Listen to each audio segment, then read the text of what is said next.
다 함께 일어나서 함께 오늘 성경 본문 말씀을 봉독하도록 하겠습니다. 같이 읽습니다. 예수께서 이르시되 여자여 내 말을 믿으라. 이 산에서도 말고 예루살렘에서도 말고 너희가 아버지께 예배할 때가 이르리라. 너희는 알지 못하는 것을 예배하고 우리는 아는 것을 예배하노니 이는 구원이 유대인에게서 남이라. 아버지께 참되게 예배하는 자들은 영과 진리로 예배할 때가 오나니 곧 이때라. 아버지께서는 자기에게 이렇게 예배하는 자들을 찾으시느니라. 하나님은 영이시니 예배하는 자가 영과 진리로 예배할지니라. 여자가 이르되 메시아 곧 그리스도라 하는 이가 오실 줄을 내가 아노니 그가 오시면 모든 것을 우리에게 알려주시리이다. 예수께서 이르시되 내게 말하는 내가 그라 하시니라. 아멘. 자리에 앉으시기 바랍니다. 오늘 말씀의 제목은 영과 진리로 드리는 예배입니다. 우리가 보통 신령과 진정으로 예배할지니라 라는 이 요한복음의 말씀을 잘 알고 있는데 그것이 구체적으로 무엇인지는 정확히 모를 때가 많아요. 제가 가끔 설교할 때마다 언급을 하지만 오늘 우리가 함께 이 부분에 대해서 생각을 해보려고 합니다. 예수님께서 사마리아 땅으로 들어가십니다. 그러니까 예루살렘에서 유대 지방을 떠나서 그 다음에 갈릴리로 가는 그 도로가 두 군데, 크게 하면 두 군데가 있는데 하나는 그냥 해변가 쪽을 따라서 가는 길이 있고 또 한 가지가 그 사마리아 지방을 거쳐서 가는 길이 있는데 우리가 지도를 보면 좀 더 구체적으로 알 수가 있는 게요. 보시면 여기가 예루살렘이죠. 이쪽이 유다 지역입니다. 자, 그런데 여기서 가려면 지금 이게 현재 도로지만 옛날 같으면 이렇게 돌아가야 돼요. 이렇게 이쪽에 사마리아 지역이죠. 여기는 안 들어가요. 왜냐하면 둘이 서로 앙숙입니다. 유대인들은 사마리아인 싫어하고 사마리아인들은 역시 유대인을 싫어합니다. 그래서 예수님께서도 지금 유대를 떠나서 갈릴리로 가는데 이렇게 가시지 않고 일부러 사마리아 지역으로 들어가셔서 수가성에 가십니다. 지금 제가 해놓은 이 지도는 뭔가 하면 제가 이스라엘 사역을 갈 때마다 이제 텔아비브에서 차를 렌트해서 사역을 다니고 있는데 이 갈릴리 지역 티베리우스 이쪽 그 북쪽 지역에서 사역을 마치고 그 다음에 여리고로 가는 코스가 있는데 내비게이션을 딱 찍으면 3시간 반이 걸려요. 왜냐하면 유대인 렌터카기 때문에 이쪽으로 안 들어갑니다. 이렇게 해서 3시간 반 정도의 도로를 인도합니다. 그리고 저는 이제 여기 90번 도로인데요. 1시간 반이면 가요. 쭉 내려가면 위험하지도 않습니다.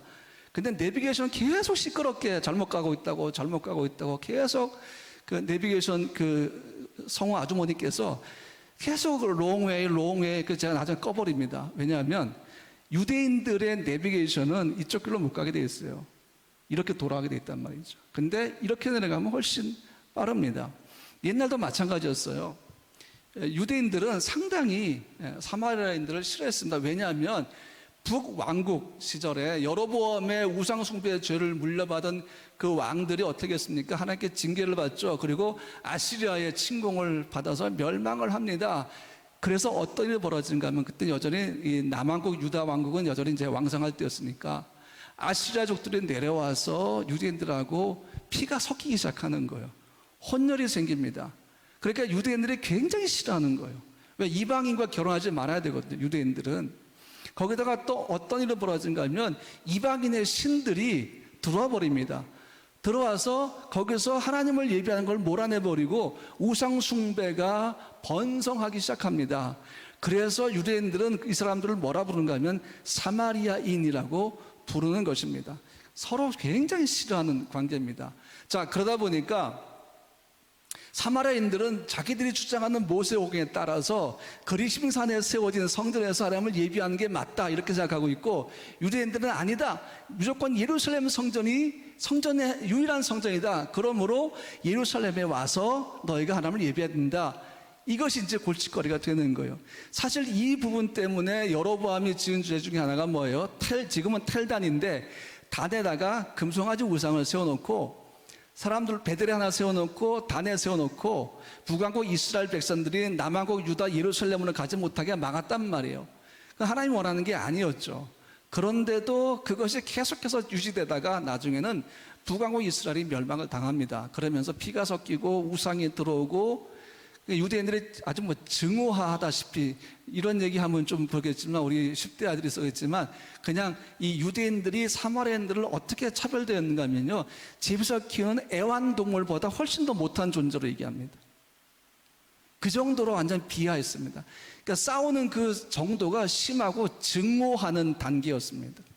근데 오늘 우리가 4절 말씀 보면 예수님이 사마리아를 피해서 갈릴리로 갈 수 있음에도 불구하고 지금 의도적으로 사마리아로 들어가는 모습을 우리가 볼 수가 있습니다. 사마리아를 통과하여야 하겠는지라 그랬습니다. 영어로 보면 now he had to go라고 되어 있어요. had to, 뭐뭐 해야 한다는 거죠. 그럼 이 had to 속에 들어있는 무엇인가를 우리가 발견할 수 있는 게 예수님께서 지금 자기 생각으로 사마리아를 거쳐 가신 것도 아니고 제자들이 사마리아로 들어가자라고 얘기한 것도 아니고 무엇인가 외부적인 힘이 예수님과 유대인들로 하여금 사마리아 땅으로 지나가도록 푸시했다는 말이 되는 겁니다. 그러면 그 외부적인 힘이 뭐겠어요? 하나님이십니다. 하나님이 의도적으로 예수님과 그 일행을 사마리아 땅으로 들어가게 하셨다 하는 것입니다. 왜 그러냐면 예수님의 삶의 길은 하나님이 이미 그분의 섭리로 정해놓으신 길입니다. 그래서 예수님은 하나님이 정해놓으신 그 길과 뜻을 따라서 그분의 삶을 간다는 얘기예요. 그걸 누가 인도하십니까? 성령이 인도하신다는 얘기예요. 항상 침례 받으신 후에 성령의 빌기같이 하늘로서 임하시고 하나님의 선포가 있은 다음에 어떡합니까? 성령이 예수님을 광야로 몰아내셔서 40일 동안 시험 받게 하시지 않습니까? 예수님의 정폭적인 삶은, 정적적인 그 인생은 성령의 인도하심을 따라서 하나님이 계획하신 대로 흘러가는 것이에요. 그러다 보니까 지금 유다 지역에서 갈릴리로 갈 때 어떻게 갑니까? 사마리아로 들어가게 되는 거예요. 트랩을 좀 약간 줄여줘. 츠츠 소리가 좀 강하니까 1번 서연이가 위에 보면 트래블이라고 있습니다. 그거 좀 줄여주세요. 츠츠 소리 괜찮으세요? 뭐 별로 느껴지지 않으세요? 예, 알겠습니다. 아무튼 모니터 소리인 것 같습니다. 네, 계속하겠습니다.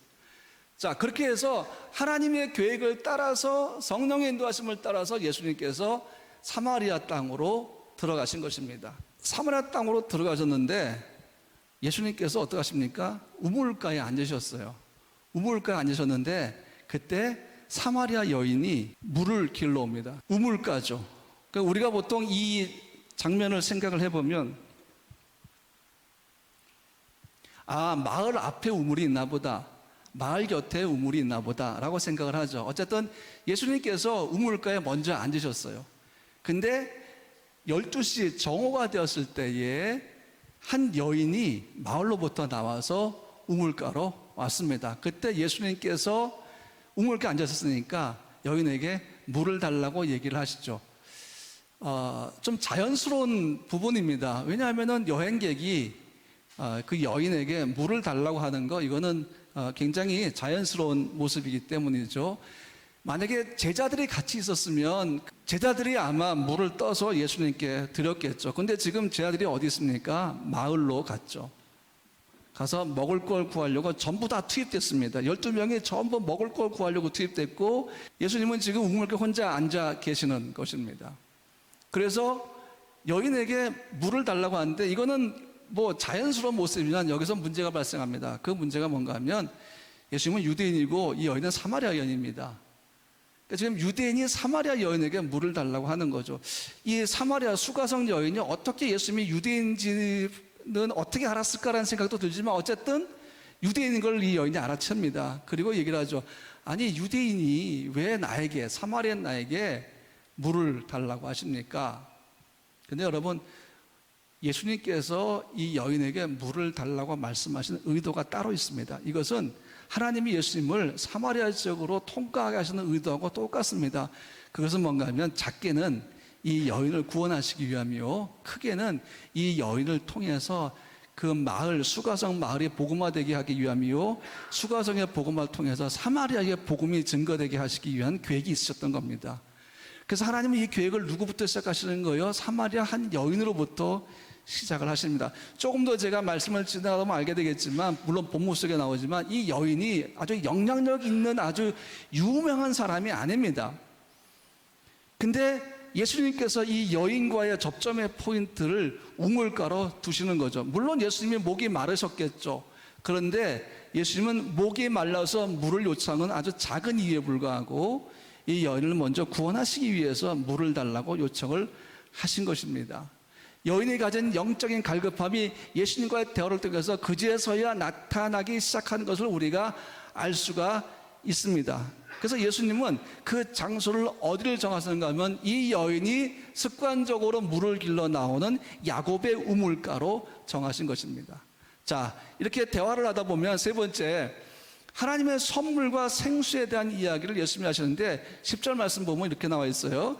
예수께서 대답하시되 내가 만일 하나님의 선물과 또 내게 물 좀 달라는 이가 누구인 줄 알았더라면 내가 그에게 구했을 것이요 그가 생수를 내게 주었으리라 그랬습니다. 여기서 예수님의 말씀 가운데 두 가지가 나와요. 하나는 하나님의 선물이 나오고 하나는 생수의 의미가 나옵니다. 하나님의 선물이 뭔가 하면 예수님을 통한 메시아를 통해서 그 여인을 구원하시는 것이죠. 그 다음에 생수는 뭔가 하면 성령을 얘기하는 것입니다.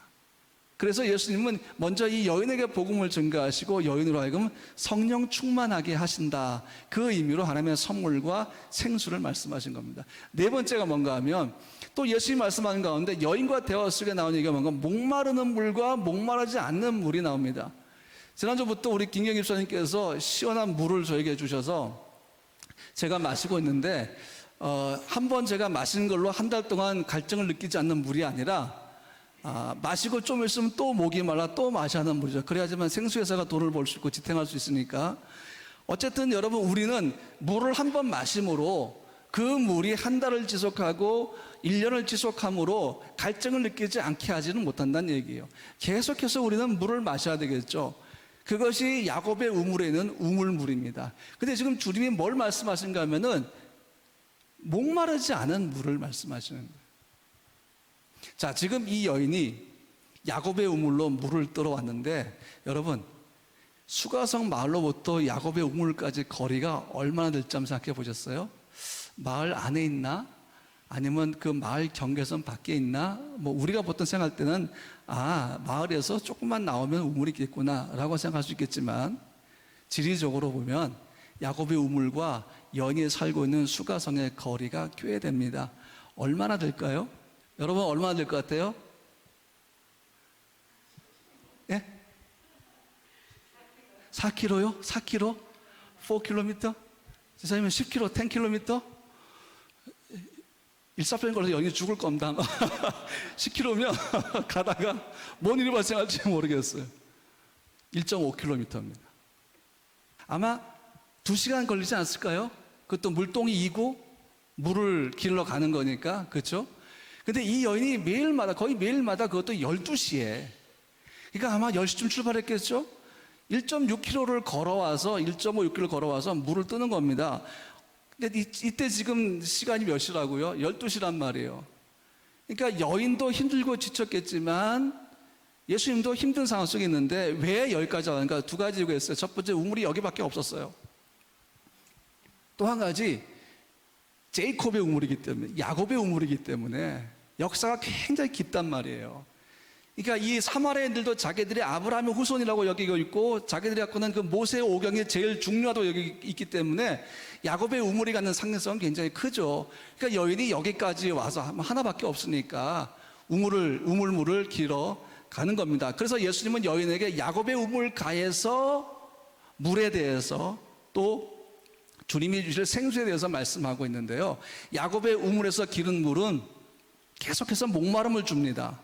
그런데 주님이 여인에게 주고자 하는 물은 생수라고 하는 것인데 이것은 목마르지 않는 물이라는 거죠. 여기서 여인에게 의문이 두 가지가 생깁니다. 첫 번째, 예수님에게는 지금 물을 주려고 해도 두레박도 없습니다. 물을 기를 만한 아무것도 없다는 얘기예요. 이게 첫 번째 의문. 근데 물을 준다고 하니까.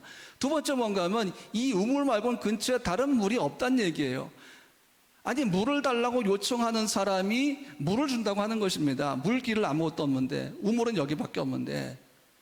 그러면 이제 이 여인이 뭐라 생각했어요? 무슨 물을 얘기하는 거야? 더위 먹었나? 그래서 12절에 이렇게 말씀해요.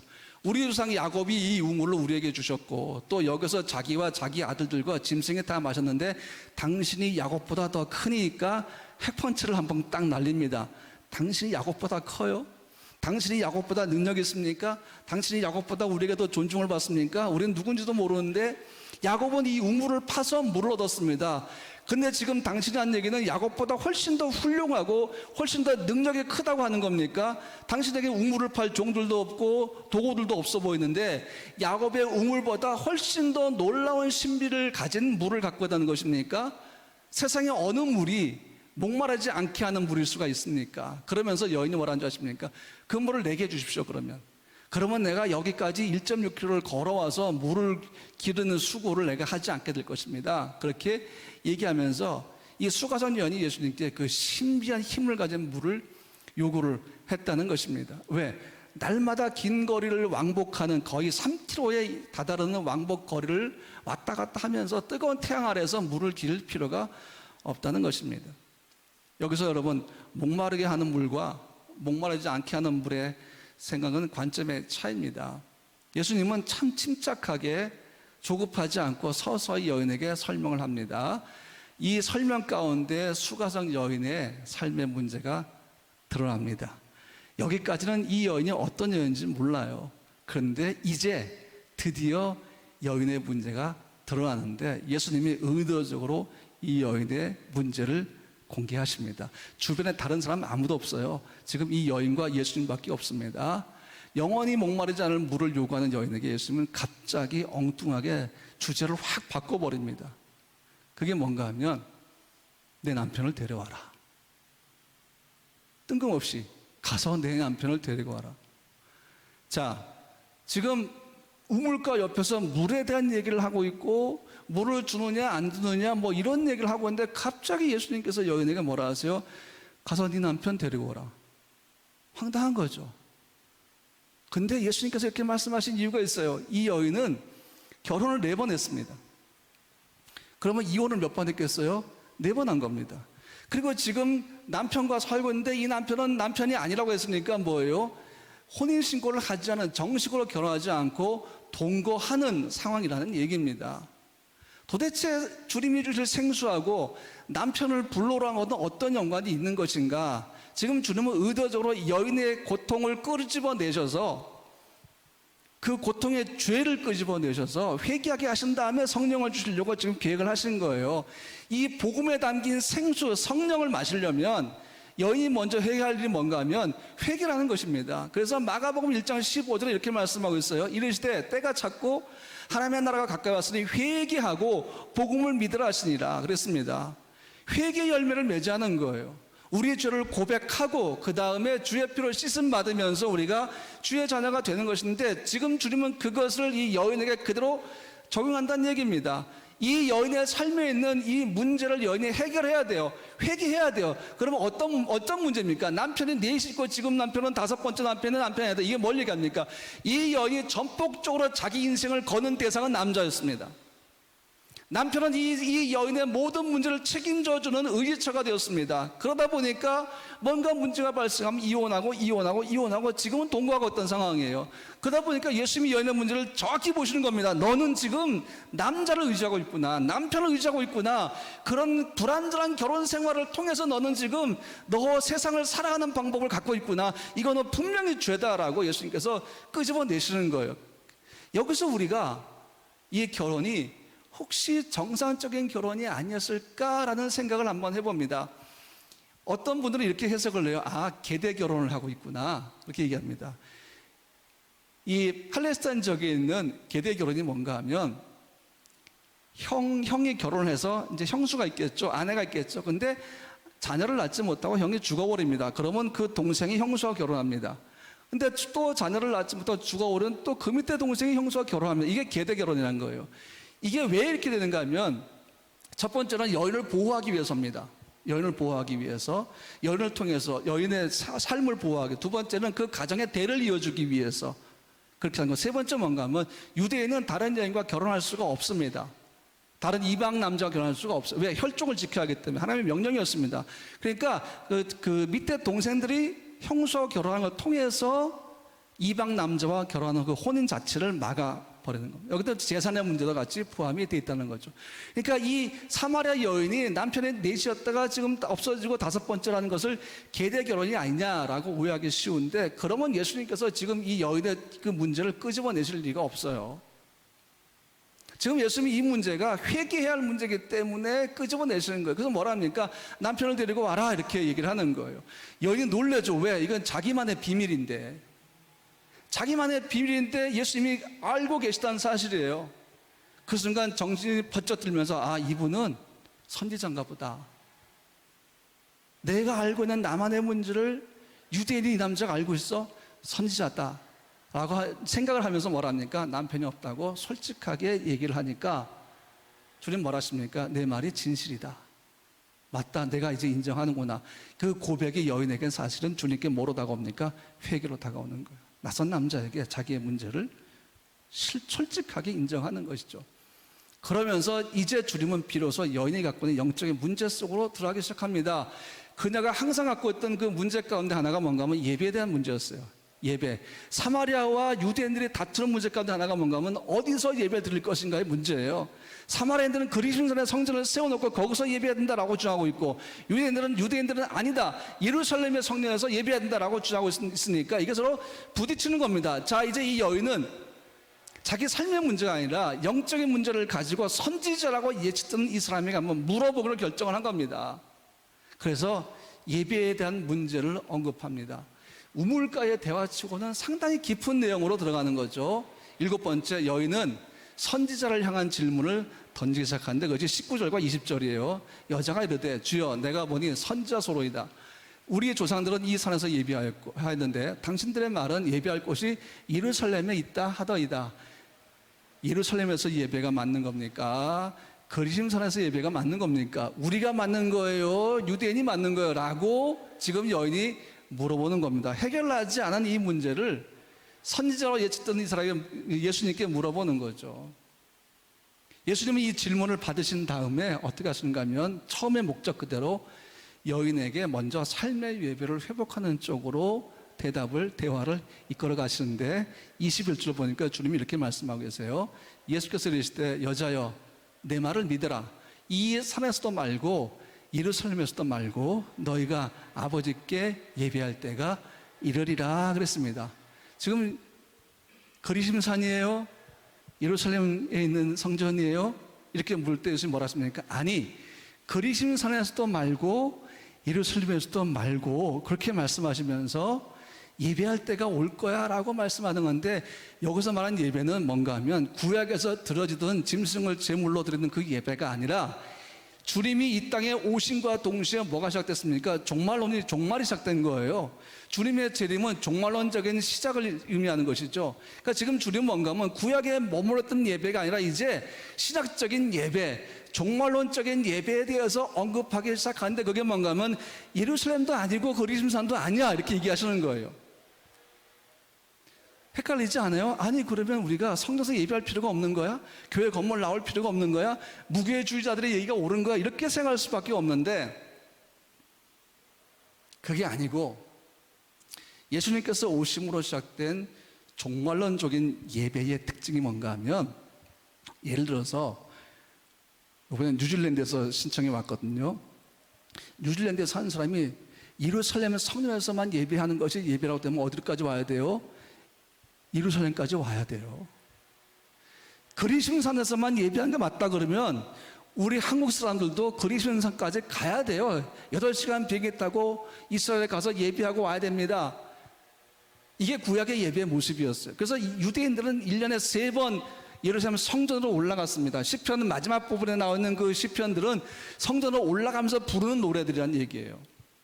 근데 지금 여전히 이 여인은 구약의 예배 속에 머물고 있는데, 지금 주님은 종말론적인 예배, 신약의 예배를 언급하시는 겁니다. 그게 뭔가 하면 이제 때가 되면 교회가, 성전이 예루살렘과 그리심산에서만이 아니라 열방 가운데 세워지게 되고, 너는 거기서 하나님을 예배하게 될 거야 라는 얘기입니다. 구약의 예루살렘 성전에서 이제는 세상 곳곳으로 교회들이 세워지면서 그곳이 예배 처소가 될 것이라고 지금 주님이 말씀하시는 거예요. 그래서 오늘 여기에 있는 교회가 어느 교회입니까? 우리 교회도 그 교회 중에 하나는 얘기예요. 여러분 삶의 자리도 마찬가지로 주님이 예배케 하시는 교회가 된다는 얘기입니다. 그러니까 구약의 예배의 틀에서 이제는 열방의 예배로 확산된다라는 것입니다. 그러면서 주님이 미래와 현재를 동시에 말씀하셨는데 23절 말씀 보니까 아버지께 참되게 예배한 자들은 영과 진리로 예배할 때가 오나니 예배할 때가 온다라고 미래형으로 말씀하시면서 갑자기 현재형으로 바꾸십니다. 곧 이때라 아버지께서는 자기에게 이렇게 예배한 자를 찾으시니라. 이게 뭐예요? 예배할 때가 오나니는 미래고 곧 이때라는 현재입니다. 하나님을 아버지라고 부르며 영과 진리로 예배할 때가 오는데 앞으로 올 텐데 지금 이미 왔다라고 말씀하는 거예요.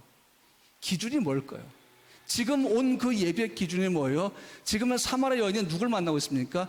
예수를 만나고 있습니다. 신약의 예배는 누구로부터 시작됩니까? 예수로부터 시작됩니다. 앞으로 그 예배가 올 텐데 이 속에는 내가 십자가에 못 박혀 죽음으로 부활함으로 나의 몸인 교회들이 세울 텐데 미래에 근데 이미 내 앞에는 왔다라는 거예요. 왜? 너가 지금 나를 만나고 있기 때문이다. 교회의 머리가 된 나를 만나고 있기 때문이다 라고 지금 주님이 말씀하시는 거예요.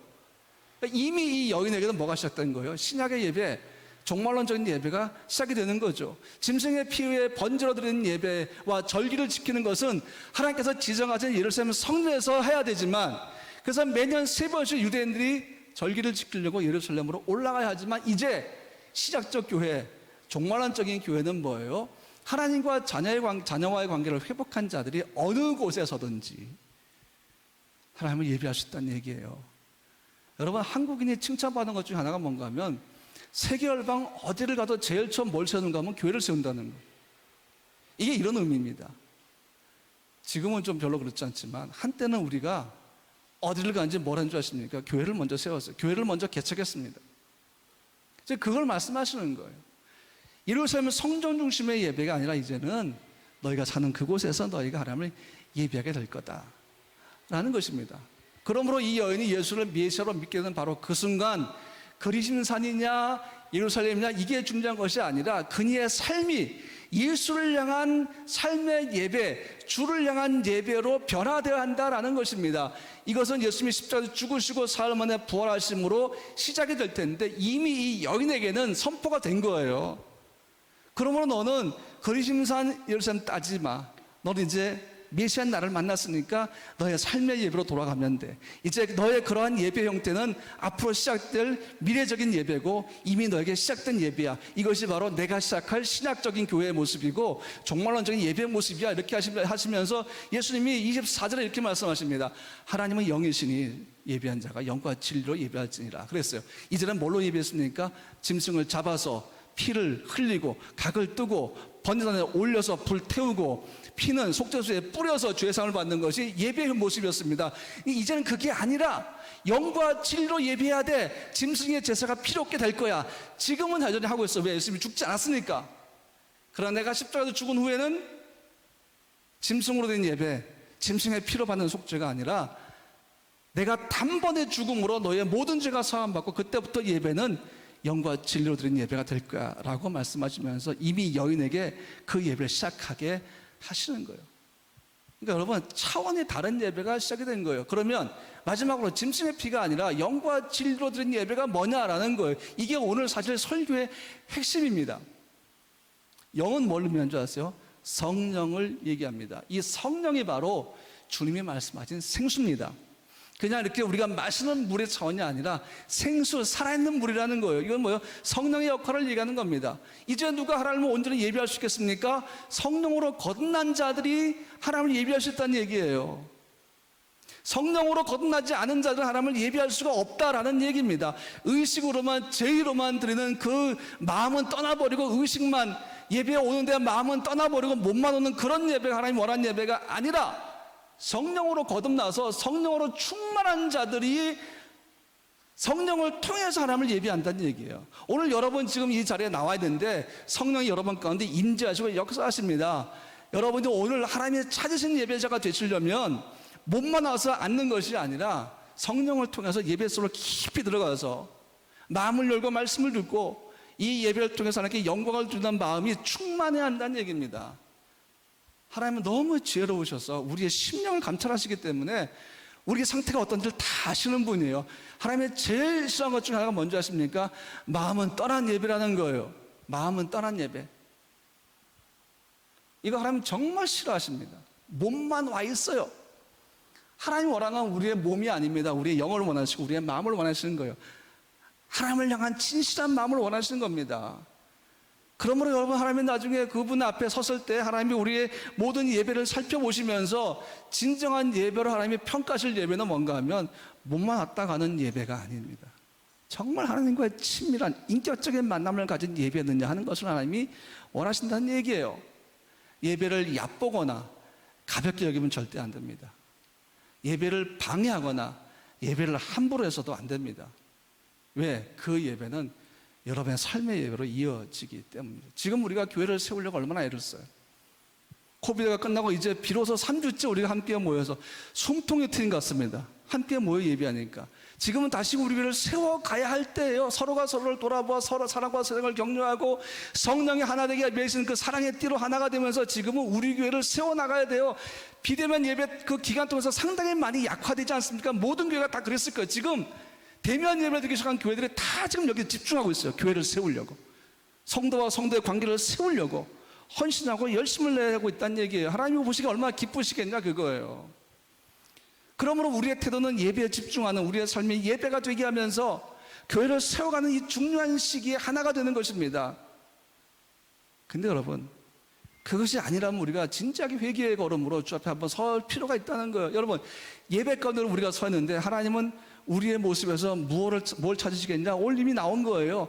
영으로 예배한 자를 찾으신다는 얘기예요. 지금 여러분 가운데 성령으로 예배한 자들을 하나님이 찾으신다는 얘기예요.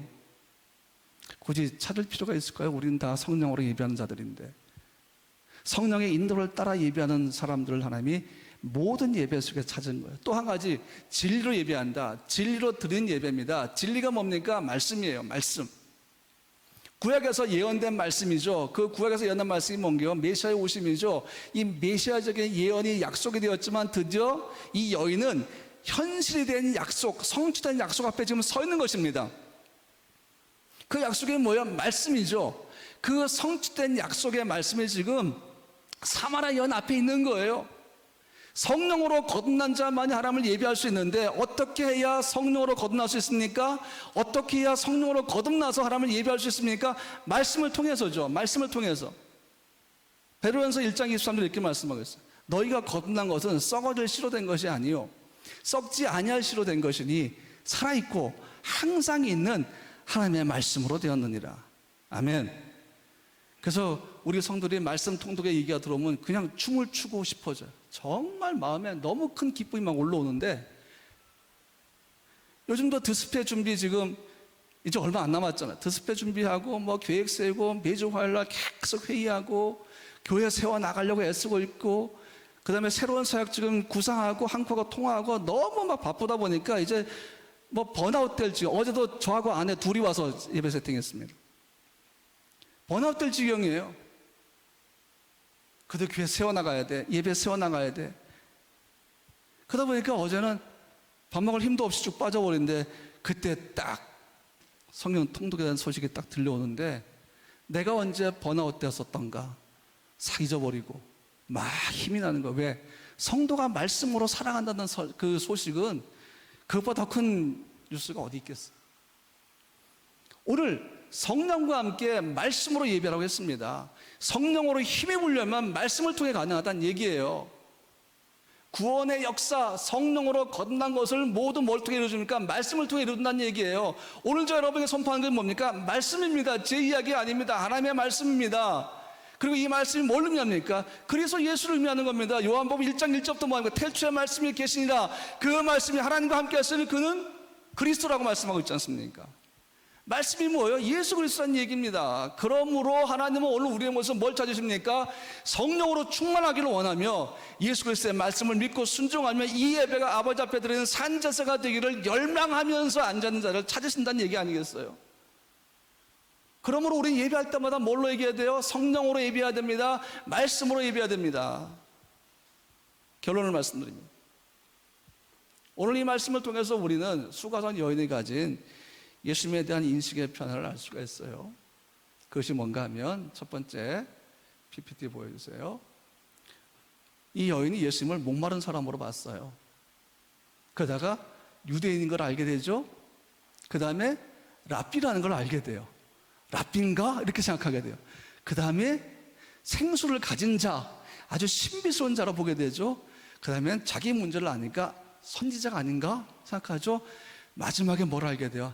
메시아구나. 이분이 메시아구나. 그녀는 영과 진리로 하나님을 예배한 사람으로 변화되었어요. 그리고 1.6km를 제정하는 20분만 달려간 것 같아요.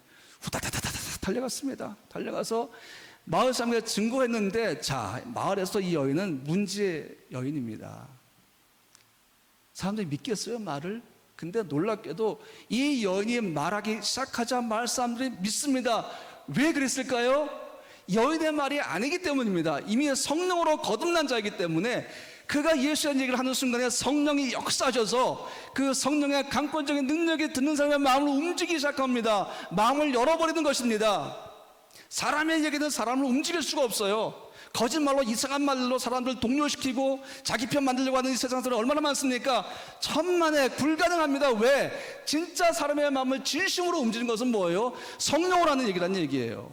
성령이 역사하는 얘기란 말이에요. 그러니까 이 여인이 말을 하니까 어떻게 돼요? 마을 사람들이 변화한 겁니다. 그 다음에 예수님과 제자들이 오셨어요. 뒤늦게 오셔가지고 이틀을 더 머무십니다. 그러면서 이 수가성만이 아니라 사마리아에 예수의 말씀이 선포되면서 이 마을에 놀라운 변화들이 일어났습니다. 말씀을 이제 마치면서 우리가 함께 찬양을 하려고 합니다. 여러분, 영과 진리로 하는 예배를 하면 그 사람을 찾는다고 말씀하고 있어요. 늘 찾으세요. 모든 교회 속에서 찾으세요. 모든 예배자의 삶 속에서 하나님은 뭘 보십니까? 너의 삶에 나를 향한 영과 진리의 예배냐? 네가 하는 말이 성령으로 하게 하는 말이냐? 아니면 네 생각으로 하는 말이냐? 하나님 그거 아세요. 생각을 하는 말이 마치 옳은 것처럼 아무리 포장해도 하나님 분명히 보십니다. 아, 그건 너의 말이야. 그건 너의 무지로부터 나오는 말이고 너의 성격으로부터 나오고 너의 쓴뿌로부터 나오는 말이야. 내가 원하는 건 뭐냐? 성령으로 한 얘기하기를 원하는 거야. 나는 그 성령이라는 그 얘기에 남는 힘을 실어줄 거야 라고 말씀하는 거예요. 그 다음에 내가 뭘 갖고 있어? 무슨 검을 들고 있어? 사람의 검이야? 생각의 검이야? 쓴뿌리의 검이야? No! 그건 너에게 아무 소용이 없어. 그건 검의 도구 가치가 없는 거야. 내가 정말로 너에게 준 검은 하나밖에 없어. 성령의 검, 곧 하나님의 말씀이란 얘기예요. 그래서 여러분, 말씀의 검을 들고 성령으로 인도하심을 따라 얘기해야 돼요. 그게 교회를 변화시킵니다. 그게 상황을 변화시켜요. 그게 코비드19를 이기는 힘이 된다는 얘기예요. 사람의 말 100번 해보세요. 거짓말인 거 다 들어갑니다. 몰라서 속는 게 아니에요. 알아도 모른 척 하는 거지. 사람도 그러할진데 하나님 어떻게 하시겠어요? 다 아시죠? 여러분, 하나님 두렵지 않으세요? 언젠가 그분 앞에 설 때가 올 텐데 두렵지 않으세요, 여러분? 제게 있는 큰 두려움은 맡겨주신 성도를 통해 제가 책망받을 일을 하는 거예요. 두려운 거. 왜? 그게 목회자에게 준 하나님의 책임이니까. 여러분에게 어떤 두려움이 있습니까? 깊이 한번 생각해 보세요. 내게는 어떤 두려움이 있지? 그 두려움 속에 나의 예배가 성장과 말씀으로 된 예배가 아닐까 하는 그 두려움이 있나요? 그렇다면 오늘부터 그 두려움을 가지세요. 오늘 이 설교의 목적이 그거예요. 하나님 우리에게 찾는 예배는 여러분이 성령과 말씀으로 드린 예배를 찾는 거예요. 여러분, 이 삶이 성령과 말씀으로 유지되기를 원하시는 거예요. 그게 우리 교회에게 유럽의 재복음화를 위해서 주신 사명을 이루는 길입니다. 그러므로 저도 그렇고 여러분도 그렇고 성령과 말씀으로 살아가야 한다는 얘기예요. 그걸로 얘기하셔야 돼요. 성령으로 충만함으로 감동으로 얘기하셔야 되고 말씀의 그 본을 가지고 얘기하셔야 돼요. 뭔 얘기해도 말씀의 근거를 가지고 얘기하셔야 돼요. 그게 진정한 그리스도인의 모습입니다.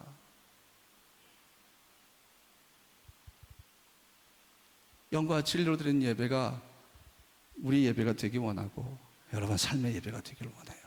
여호와나 하나님, 우리 모두가 너무 쉽게 잊고 있었던 것은 바로 성령과 진리로 예배하는 것이었습니다. 우리의 삶의 예배도 마찬가지였습니다.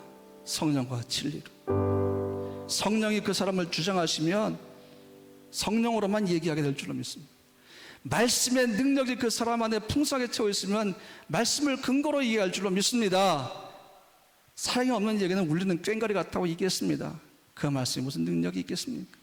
그러나 성령으로 말하고 말씀으로 말하는 사랑의 이야기들은 진정한 능력이 있는데, 그 말씀 속에 사람의 무지가 아니라 여호와의 지혜가 나타나고 사람의 강박함이 아니라 여호와의 사랑이 나타날 줄로 믿사오니, 우리 교회 안에 그러한 말씀으로, 우리 교회 안에 그러한 성령 역사로 가득 채워주시고, 우리 성도들이 사회에서 맺는 모든 관계들 속에서도 성령으로 말하게 하셔서 하나님, 성도의 입에서 나오는 그 모든 말들을 성령이 배경이 되시고 주장하시고 힘이 되시고 능력이 되어 주시기를 원하나이다. 어려운 시기에 살아갑니다. 성도의 가정을 지켜주시고 힘을 주시고 능력을 주시고 안전하게 하시고 필요한 모든 것 다 주의 손으로 공급하시사 주의 은혜로 풍성한 삶이 되게 하여 주시옵소서. 예수님의 이름으로 기도합니다. 아멘.